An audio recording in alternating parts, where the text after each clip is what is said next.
ഇനി വ്ലോഗ് എടുക്കാൻ പോയി ഞാൻ റിയാക്ഷൻ വീഡിയോ ആയിട്ട് തിരിച്ചു വരുമെന്ന് ഒട്ടും ഞാൻ കരുതിയില്ല ഗൈസ്. കാരണം ഞാൻ എപ്പോഴും യു കട്ടാണ് ചെയ്യാറ്. അപ്പോൾ ഞാൻ ഇപ്രാവശ്യം ഷോർട്ടർ ലെങ്ത് വരെയുള്ള യു കട്ടാണ് ചെയ്തത്. അവർ നന്നായിട്ട് തന്നെ സർവീസും കാര്യങ്ങളെല്ലാം ചെയ്തു. പക്ഷേ ഇത്രയും ലെങ്ത് കുറച്ചാണ് ഞാൻ പറഞ്ഞു കൊടുത്തതെന്ന് ആലോചിച്ചപ്പോൾ എനിക്ക് ഭയങ്കര സങ്കടമായി ഗൈസ്. അതിന്റെ മാത്രം മിസ്റ്റേക്കാണ്. അവരെനിക്ക് ഭയങ്കര ബ്യൂട്ടിഫുൾ ആയിട്ടൊക്കെയാണ് സെറ്റ് ചെയ്ത് തന്നിട്ടുണ്ടായിരുന്നത്. വീട്ടുകാരുടെ റിയാക്ഷൻ എന്താണ്? എല്ലാ പരിപാടികൾ തുടങ്ങാൻ ആരംഭിക്കാൻ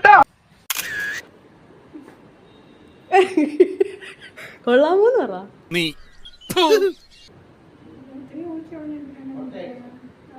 മുട്ട അടിച്ചൊന്നുമില്ല. അയ്യോ അങ്ങനെ പറഞ്ഞൂടാ. കാണാമോ മുടി വെട്ടിയാ എന്തിനു വേണ്ടി വെട്ടിക്കളഞ്ഞു നല്ലൊരു മുടി? ഞാനേ അവരുടെ ഇതുവരെ വെട്ടാനാണ് പറഞ്ഞത്. വെട്ടി വെട്ടി ഇത് വളരും. അവിടെ വളരാൻ കുറെ കാലം എടുത്തേ വളരൂ.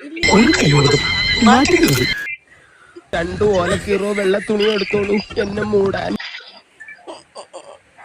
ഇനി വയ്യ, നാളെ വന്ന് ബാക്കി വാങ്ങിച്ചോളാം.